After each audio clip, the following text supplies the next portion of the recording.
क्या स्वादिष्ट तरबूज है। अरे वाह, तरबूज खाने में उतना मजा नहीं जितना तरबूज को नष्ट करने में आ रहा है। यहाँ पर आकर मैंने कोई भी गलती नहीं की। यहाँ पर तो कितनी सारी फसलें खड़ी हैं खाने के लिए। आज तो मैं जी भर कर खाऊंगा और बाकी अपने पैरों के नीचे नष्ट कर दूंगा। वो सुअर जंगल से भागकर आया था।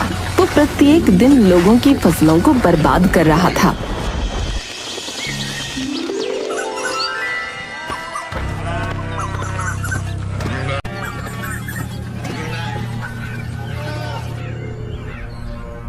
हे भगवान, ये क्या हो गया?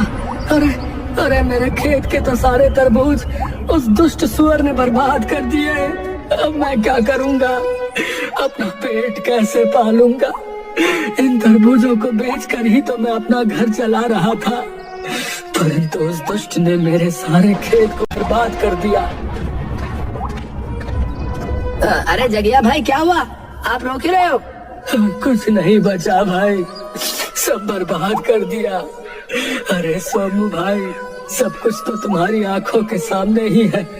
उस दुष्ट सुअर ने मेरा सारा खेत बर्बाद कर दिया। जगिया किसान की ये बात सुनकर सोमू थोड़ा सा सहम जाता है।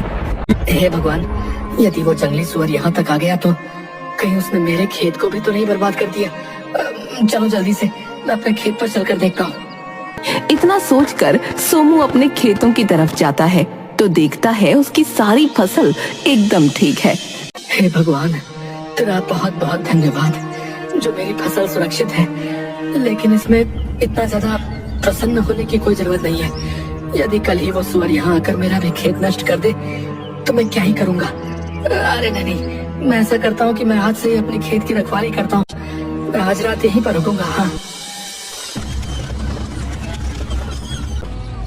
रात होते ही सोमू एक चारपाई पर बैठकर अपने खेत की रखवाली करने लगता है। उधर वो दुष्ट सुअर फिर से भोजन की तलाश में घूमने लगता है। इधर तो खाना दिखाई नहीं दे रहा। मैं ऐसा करता हूँ कि उधर को ही चलता हूँ जहाँ कल ढेर सारे तरबूज खाए थे। इतना सोचकर सुअर उधर को ही चल देता है जिधर जगिया का खेत था।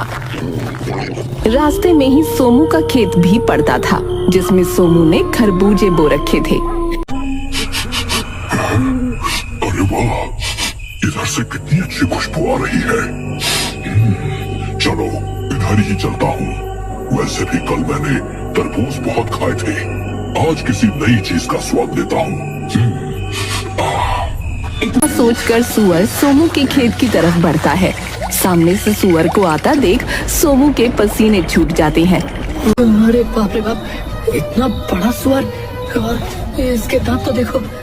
अरे बाप रे बाप, इतने नुकीले दांत, ये कितना खतरनाक है भाई। अरे हट जा हट जा, भाग जा भाग जा, दुष्ट सुअर, भाग यहाँ से, नहीं तो मैं तुझे मार डालूंगा।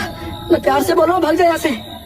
इतना बोलकर सोमू डंडा लेकर सुअर की तरफ बढ़ता है, लेकिन सुअर सोमू से बिल्कुल भी नहीं डरा।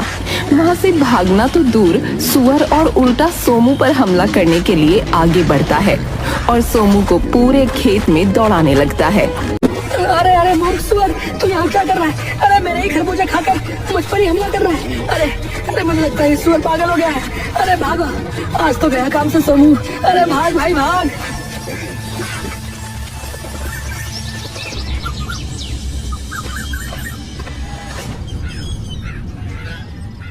अरे नहीं नहीं, ये मैं क्या देख रहा हूँ? हे भगवान, ये सब क्या हो गया? मेरा सारा खेत उस दुष्ट ने उजाड़ दिया। अब मैं क्या करूँगा? मैं इस दुष्ट को जीवित नहीं छोड़ूंगा। अरे सोमो भाई, उस दुष्ट सुअर का तो आतंक बढ़ता ही जा रहा है, लेकिन जगिया भाई, आगे हम उस दुष्ट जानवर का कर भी क्या सकते हैं, बताओ? अरे भाई, आप मेरी सलाह मानो तो हमें महाराज के पास चलना चाहिए, वो हमारी मदद अवश्य करेंगे। इतना सोचकर सोमू और जगिया तथा गांव के कुछ लोग राजा के महल में पहुंचते हैं। महाराज, महाराज, हमारी सहायता कीजिए महाराज, हमें बचा लीजिए महाराज। अरे आप लोग शांत हो जाइए, बोलिए आप लोगों की क्या तकलीफ है? राजा के पूछने पर गांव के सभी लोग बारी बारी से राजा को उस सुअर के बारे में बताते हैं। आप लोग शांत हो जाइए। मंत्री जी, उस सुअर ने जिसका भी नुकसान किया है उसे 10-10 सोने की मोहरें दे दी जाए और पूरे राज्य में ये घोषणा करवा दी जाए कि जो कोई भी उस सुअर को जीवित या मुर्दा लाकर मुझे देगा तो मैं उसे मुंह मांगा इनाम दूंगा। राजा का आदेश होते ही सैनिक पूरे राज्य में घूम घूम कर घोषणा करने लगते हैं। सुनो सुनो सुनो, हमारे राज्य में एक दुष्ट सुअर घुस आया है। यदि कोई भी इंसान उस सुअर को जीवित या मुर्दा पकड़कर महाराज के सामने प्रस्तुत करेगा तो महाराज उसे मुंह मांगा इनाम देंगे। सुनो सुनो सुनो। सुअर इतना ज्यादा खतरनाक था कि किसी की भी हिम्मत नहीं हुई उसे पकड़ने के लिए जाए और अपनी जान जोखिम में डाले। मंत्री जी, क्या आपने राज्य में मेरी घोषणा नहीं सुनाई? अभी तक कोई भी व्यक्ति उस सुअर को पकड़ने के लिए क्यों नहीं आया? महाराज, मुझे क्षमा कीजिए, लेकिन मैंने पूरे राज्य में ये घोषणा करवाई थी महाराज। मुझे लगता है वो सुअर बहुत खतरनाक है, इसलिए कोई भी व्यक्ति जानबूझकर अपनी जान को जोखिम में नहीं डालना चाहता महाराज। मंत्री जी, यदि ऐसा ही रहा तो वो सुअर हमारे पूरे राज्य का विनाश कर देगा। महाराज, उस सुअर को पकड़ना या फिर मारना किसी आम आदमी के बस की बात नहीं है। मुझे लगता है मुझे अपनी शर्त को बदलना होगा। इसलिए मंत्री जी, तुम जाओ और पूरे राज्य में ये घोषणा कर दो, यदि कोई भी मुझे उस सुअर को जीवित या मुर्दा पकड़ कर देगा तो मैं उसे अपना आधा राज्य तथा अपनी राजकुमारी का विवाह भी उसी वीर के साथ करवा दूंगा। जैसा आप कहे महाराज। सुनो सुनो सुनो, राजा ने अपनी शर्त बदल दी है। अब यदि कोई इंसान उस सुअर को जीवित या मुर्दा लाकर राजा को देगा तो राजा उसे अपना आधा राज्य दे देंगे तथा अपनी पुत्री का विवाह भी उसी के साथ कर देंगे। सुनो सुनो सुनो। सैनिक पूरे राज्य में ये घोषणा करते हैं। उन सैनिकों की बात दो भाई चुपचाप खड़े होकर सुन रहे थे। बड़े भाई का नाम बिलुआ था और छोटे का नाम कलुआ था। बिलुआ बड़े ही कुटिल स्वभाव का था, जबकि कलुआ को तो मानो गाय भांति भोला था। वो दोनों ही बहुत गरीब थे। अरे कलवा, क्या तुमने भी वही सुना जो मैंने सुना है? हाँ भैया, आपने एकदम ठीक ही सुना है। अरे अब तो मैं ही उस सुअर को मार कर लाऊंगा और राजकुमारी से विवाह कर बन जाऊंगा इस राज्य का राजा। इसीलिए मैं तो चला महाराज के पास। इतना कहकर बिलुआ वहाँ से चला जाता है और कलुआ भी अपने घर की तरफ चला जाता है। महाराज, महाराज, मैं लाऊंगा उस दुष्ट सुअर को मारकर। राजकुमारी से तो सिर्फ मैं ही विवाह करूंगा। आप विवाह की तैयारी कीजिए महाराज, मैं जल्दी ही वापस आऊंगा। इतना बोलकर बिलुआ जंगलों की तरफ चला जाता है। उधर उसका छोटा भाई कलुआ अपने बीमार पिता को सारी बात बताता है। पिताजी, इसके अलावा हमारे पास और कोई दूसरा रास्ता भी नहीं है। तिल मरने से अच्छा है कि कोई वीरता भरा कार्य करता हुआ मर जाऊं। पुत्र, तुम ऐसा क्यों बोल रहे हो? तुम अपने आप को ही क्यों कोसते रहते हो? पिताजी, और मैं क्या करूं? एक बेटा होने का मैं कोई भी फर्ज नहीं निभा पा रहा। यदि मैं आपकी दवाई भी नहीं ला पा रहा तो मैं कैसा बेटा हूं पिताजी? भैया तो कुछ भी नहीं करते, दिन भर इधर उधर घूमते रहते हैं। मैं अकेला घर नहीं चला पा रहा पिताजी, मैं क्या करूं? पुत्र, तुम दुखी मत हो, भगवान पर भरोसा रखो, सब ठीक हो जाएगा। पिताजी, यदि सचमुच भगवान सब कुछ ठीक कर देंगे तो मैं भगवान के सहारे ही उस दुष्ट सुअर को पकड़ने के लिए जाऊंगा। यदि ईश्वर ने चाहा तो मैं अवश्य अपने मकसद में कामयाब होऊंगा। हाँ ठीक है बेटा, यदि तुम्हारी यही इच्छा है तो तुम जा सकते हो। जाओ पुत्र, भगवान तुम्हारी सहायता अवश्य करेंगे। ठीक है पिताजी, अब मैं चलता हूँ। इतना बोलकर कलुआ महल की तरफ चल पड़ता है और जल्दी ही महल में पहुंच जाता है। महाराज, मुझे आपकी शर्त मंजूर है। मैं लाऊंगा उस सुअर को। मुझे जाने की आज्ञा दी जाए महाराज। ठीक है पुत्र, तुम जा सकते हो।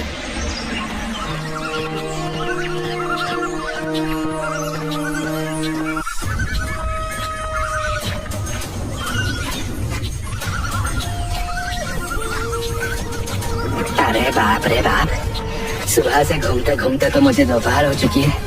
अभी तक मुझे वो सुअर नहीं दिखाई दिया। इतना कहकर बिलुआ फिर आगे बढ़ता है और इधर उधर सुअर को ढूंढने लगता है। अरे राम राम राम राम, इतनी कड़कती धूप में मुझसे चला नहीं जा रहा है। भाड़ में जाए वो सुअर। अब तो मैं इससे आगे और नहीं चल सकता। मैं ऐसा करता हूँ कि इसी पेड़ के नीचे लेटकर थोड़ा सा आराम कर लेता हूँ। इतना कहकर बिलुआ उसी पेड़ के नीचे लेटकर सो जाता है। उधर कलुआ बेचारा कड़कती धूप में ही उस सुअर को ढूंढता है। अरे रुक जाओ बेटा, मेरी बात सुनो। कलुआ जैसे ही पीछे मुड़कर देखता है तो उसके सामने एक बूढ़ा बौना आदमी खड़ा था, जिसके हाथ में एक तलवार थी। बोलिए बाबा, आप मुझसे क्या कहना चाहते? अरे बेटा, तुम तो कितने कठोर हो। इस कड़कती धूप में भी पैदल चलकर उस सुअर को ढूंढ रहे हो। वाकई तुम कितने परिश्रमी हो। इसलिए मैं तुम्हें कुछ देना चाहता हूँ पुत्र। बोलिए बाबा, आप मुझे क्या देना चाहते हैं? बेटा, तुम मेरी इस तलवार को ले लो। ये तलवार बहुत शक्तिशाली है। इसके वार से आज तक कोई भी शत्रु नहीं बच पाया। लेकिन बाबा, आप हो कौन और ये तलवार मुझे क्यों दे रहे हैं, जबकि आप खुद इस तलवार से उस दुष्ट सुअर को मारकर राजा से बहुत कुछ प्राप्त कर सकते हैं? बेटा, मैं यही पास के गांव में ही रहता हूँ। जब मुझे पता चला कि तुम उस सुअर को मारने के लिए जा रहे हो, तो मैंने सोचा कि क्यों ना मैं इस तलवार को तुम्हें दे दूं। क्योंकि बेटा, अब तो मैं बूढ़ा हो चुका हूँ और मैंने अपनी सारी जिंदगी जी ली। लेकिन अभी तुम्हारी तो सारी जिंदगी पड़ी है। इसलिए बेटा, मुझसे ज्यादा तुम्हें इस तलवार की आवश्यकता है। इसलिए तुम इस तलवार को रख लो। ठीक है बाबा, लाइए, मुझे अपनी ये तलवार दे दीजिए।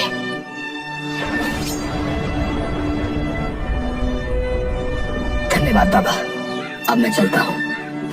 इतना कहकर कलुआ हाथ में तलवार लेकर जंगल में आगे बढ़ता है।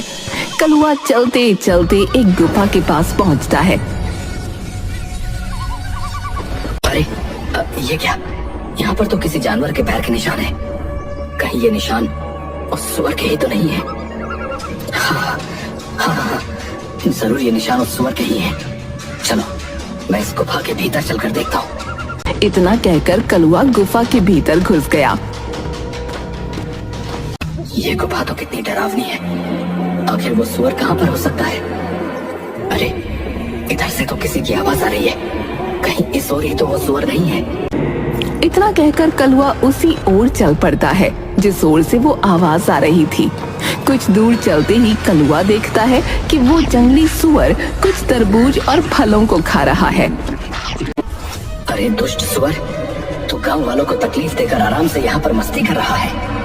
मैं तुझे जीवित नहीं छोड़ूंगा। इतना कहकर कलुआ सुअर की तरफ बढ़ता है। सुअर भी इतना खूंखार था कि वो भी कलुआ पर हमला करने के लिए उसकी तरफ बढ़ता है। सुअर जैसे ही कलुआ के ऊपर छलांग मारता है, तभी कलुआ अपनी तलवार को सुअर के सीने में उतार देता है। इस प्रकार वो दुष्ट सुअर कलुआ के हाथों मारा जाता है। सुअर तो मर गया। चलो, अब इसे अपने कंधों पर उठा कर ले चलता हूँ। इतना कहकर कलुआ उस सुअर को अपने कंधों पर लाद कर चल देता है। कलुआ चलते चलते वहीं से गुजरता है जहाँ उसका बड़ा भाई एक पेड़ के नीचे लेटकर सो रहा था।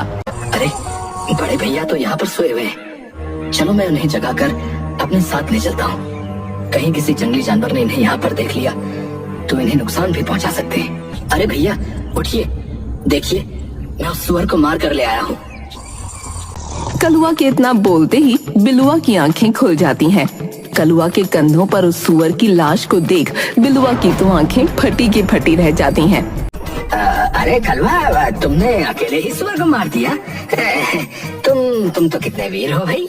भैया, ये सारा कमाल इस तलवार का है। लेकिन कलवा, सारा कमाल इस तलवार का है, वो कैसे? मैं कुछ समझा नहीं भाई।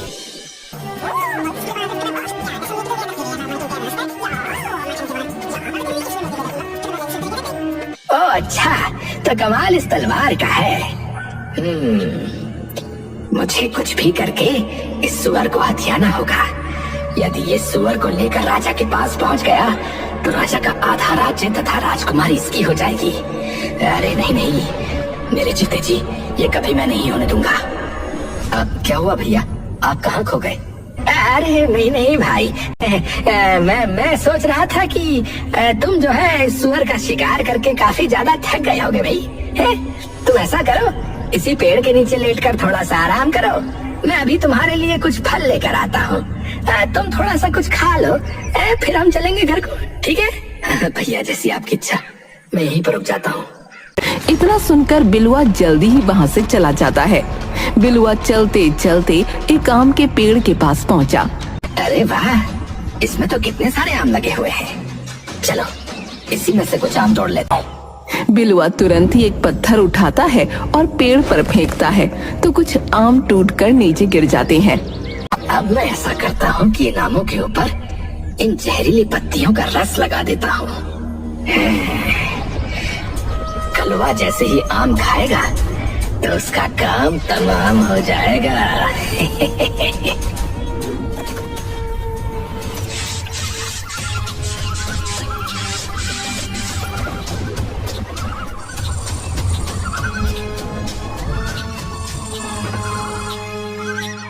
अरे कलवा, अरे उठो उठो, देखो मैं तुम्हारे लिए फल तोड़ कर ले आया हूँ भाई।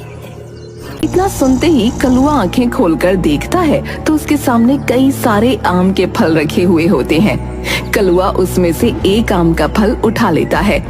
भैया आप भी खाइए ना, आप चुपचाप क्यों बैठे हैं? अरे नहीं नहीं भाई, मैं ये फल नहीं खा सकता। ये फल तो मैं सिर्फ तुम्हारे लिए लाया हूँ। मैं तो पेड़ के पास बैठकर ढेर सारे फल खा कर आया हूँ। अब तो मेरे पेट में बिल्कुल भी जगह नहीं बची है कि मैं कुछ और खाऊं। अच्छा ठीक है भैया, मैं कुछ फल खा लेता हूँ और कुछ फल पिताजी के लिए भी ले चलता हूँ। कलुआ तुरंत ही आम के फलों को खाने लगता है। कलुआ ने अभी मुश्किल से एक ही आम का फल खाया था। अरे भैया, ये कैसा आम था?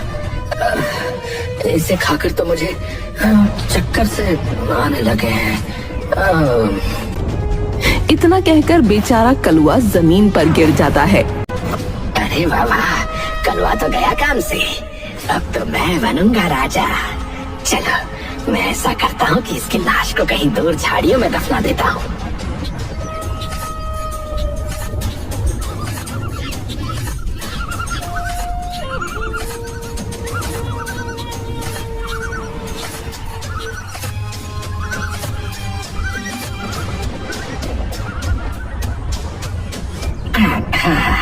अब तो गड्ढा लगभग खुद के तैयार हो चुका है।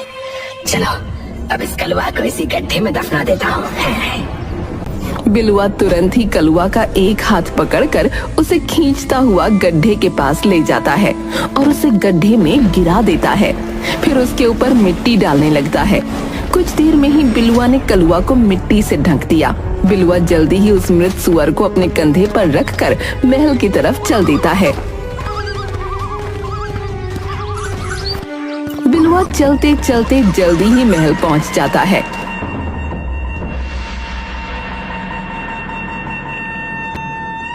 राजा बिलुआ के कंधे पर लदे उस सुअर को देखकर आश्चर्य में पड़ जाता है। आखिर इसके जैसा मूर्ख और घमंडी इंसान मेरा दामाद बनेगा। यदि मैंने अपना राज्य इसके हाथों में सौंप दिया तो मेरे सारे राज्य का विनाश ये खुद ही कर देगा। अब क्या करूं? मैं अपने वचन से पीछे भी नहीं हट सकता।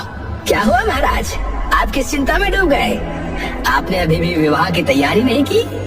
अरे बेटा, मैं तुम्हारा विवाह अपनी पुत्री से अवश्य कराऊंगा, लेकिन अभी नहीं। पंडित जी ने बताया है कि अभी 7 दिनों तक मुहूर्त अच्छा नहीं है, इसीलिए हम तुम्हारा विवाह और अपना आधा राज्य इन 7 दिनों के बाद ही देंगे। ठीक है महाराज, मुझे इससे कोई आपत्ति नहीं है। मैं 8वें दिन ही दूल्हा बनकर राजकुमारी तथा अपने आधे राज्य को लेने आऊंगा। हाँ। इतना बोलकर बिलुआ वहाँ से वापस चला जाता है। बेटा बिलवा, तुम्हारा भाई कलवा अभी भी लौट कर नहीं आया। वो भी तो सुअर का शिकार करने के लिए गया था। अरे पिताजी, आप मेरा दिमाग क्यों खा रहे हैं? मुझे क्या पता कलवा कहाँ गया। आप खुद ही चले जाइए और कलवा को ढूंढ कर ले आइए, इतना ही हो रहा है तो। लेकिन बेटा, तुम तो अच्छी तरह जानते हो कि मैं उठ चल नहीं सकता। बेटा, तुम खुद जाकर देखो कि तुम्हारा भाई कहाँ है। पिताजी, मैं कहीं नहीं जाऊंगा। यदि वो वापस नहीं आया तो इसका मतलब उसे किसी जंगली जानवर ने खा लिया होगा। हाँ? अरे नहीं नहीं बेटा, ये तुम कैसी बातें कर रहे हो। तुम इतने कठोर मत बनो। ये मत भूलो कि वो तुम्हारा ही भाई है। बेटा, बुरे वक्त में एक भाई ही दूसरे भाई का सहारा बनता है।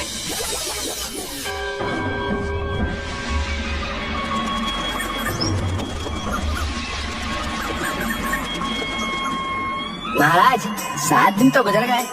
आज तो शुभ मुहूर्त है। आप जल्दी से मेरा विवाह राजकुमारी से करके मुझे अपनी आधी संपत्ति दे दीजिए। आप। हे भगवान, क्या मेरी पुत्री का भाग्य इसी दुष्ट के भाग्य से जोड़ दिया गया है? यदि ऐसी बात है प्रभु, तो मैं खुशी खुशी अपनी पुत्री का विवाह इसी के साथ करने के लिए तैयार हूँ। ठीक है, जरा बैठो। मैं अपने पूरे राज्य में अपनी बेटी के विवाह की घोषणा करवा दूं। मंत्री जी, जाइए और राजकुमारी के विवाह की घोषणा करवा दीजिए और कह दीजिए कि सभी लोग जल्दी से जल्दी राजकुमारी के विवाह में सम्मिलित हों। सुनो सुनो सुनो, राजा की पुत्री का आज विवाह है, इसलिए सभी लोग राजा के महल में जल्दी से जल्दी पहुंच जाएं। सुनो सुनो सुनो।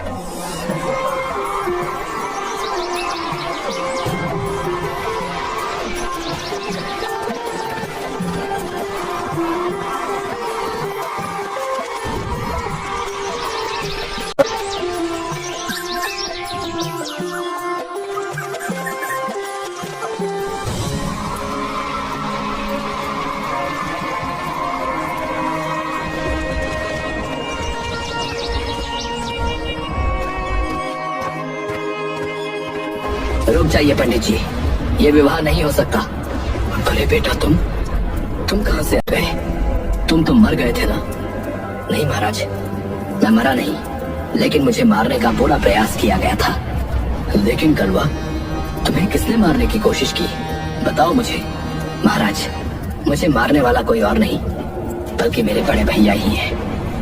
लेकिन कलवा, तुम इतने दिनों से कहाँ थे? फिर कलुआ अपनी सारी कहानी वहाँ पर खड़े सभी लोगों को सुनाने लगता है।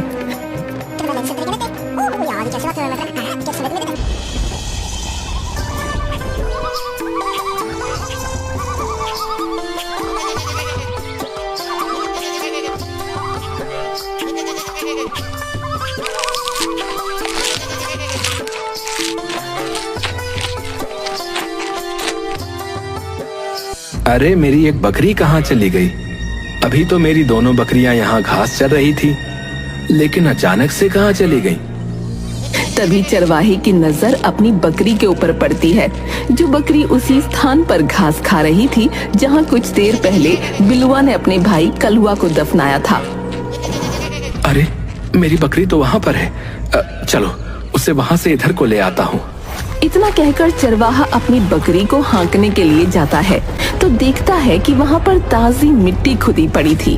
उसी मिट्टी के भीतर से एक हाथ बाहर निकला हुआ था। बिलुआ ने जल्दबाजी में अपने भाई को दफनाया था तो उसका हाथ मिट्टी के बाहर ही रह गया था। ये देखकर चरवाहा काफी डर जाता है। अरे राम राम राम राम, ये किसका हाथ है? चरवाहा जल्दी से उस हाथ को पकड़कर देखता है। अरे, ये इंसान तो जीवित है, इसकी तो सांसें चल रही हैं। चलो, मैं जल्दी से इसे बाहर निकाल लेता हूँ। चरवाहा बिना देर किए जल्दी से मिट्टी को हटाने लगता है और कलुआ को बाहर निकाल लेता है। अरे भाग्यवान, तुम जरा इसका ध्यान रखना, मैं अभी वैद्य जी को बुला कर ले आता हूँ। चरवाहा तुरंत ही वैद्य के घर जाता है। वैद्य जी, जल्दी से मेरे साथ चलिए। मुझे एक युवक बेहोशी की हालत में मिला है। आप जल्दी से चलकर उसे देख लीजिए। चरवाहे की बात सुनकर वैद्य उसके घर जाकर देखता है तो कलुआ की सांसें चल रही होती हैं, लेकिन उसे होश नहीं आया होता है। अरे भाई, मैं तुम्हें एक औषधि देता हूँ। तुम उस औषधि को पीस कर रोज इसके तलुओं पर मलना। यदि प्रभु ने चाहा तो ये युवक जल्दी ही स्वस्थ हो जाएगा। इसी प्रकार धीरे धीरे 7 दिन गुजर जाते हैं। अरे भाग्यवान, तुम कहाँ हो? तुम कहाँ हो भाग्यवान? अरे क्या हुआ? आप इतना हाफ क्यों रहे हैं? बताइए क्या बात है? अरे भाग्यवान, आज राजा की पुत्री का विवाह है और जिसके साथ राजकुमारी का विवाह होने जा रहा है उसका नाम बिलुआ है। तुम जल्दी से तैयार हो जाओ, हमें अभी निकलना है। उन दोनों पति पत्नी की ये बातें जब कलुआ के कानों में पड़ती हैं, तो उसे होश आ जाता है। अरे भाग्यवान, देखो इसे होश आ गया है।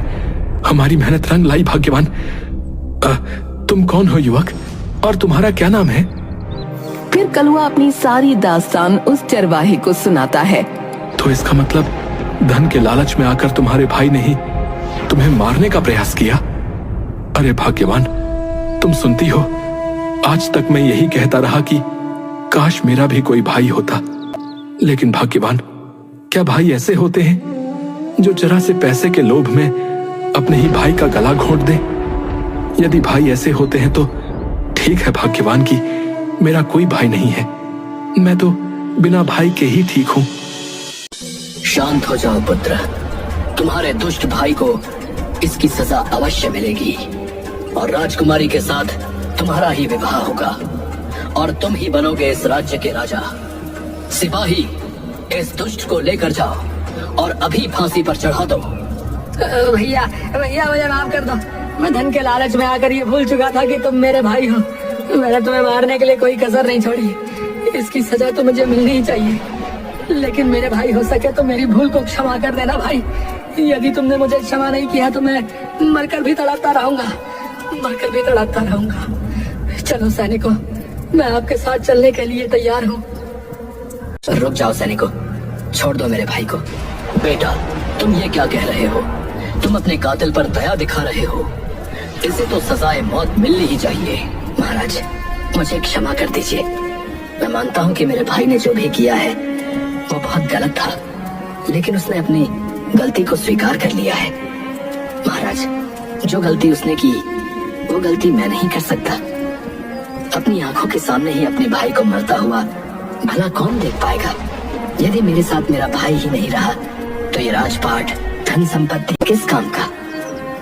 इसीलिए महाराज, मैं आपसे विनती करता हूँ कि आप मेरे भाई को क्षमा कर दीजिए। उसे क्षमा कर दीजिए महाराज। कलुआ, तुम महान हो कलुआ। तुम मेरे आधे राज्य के नहीं, बल्कि तुम्हें पूरे संसार का राजा बना दिया जाए तो भी गलत नहीं होगा।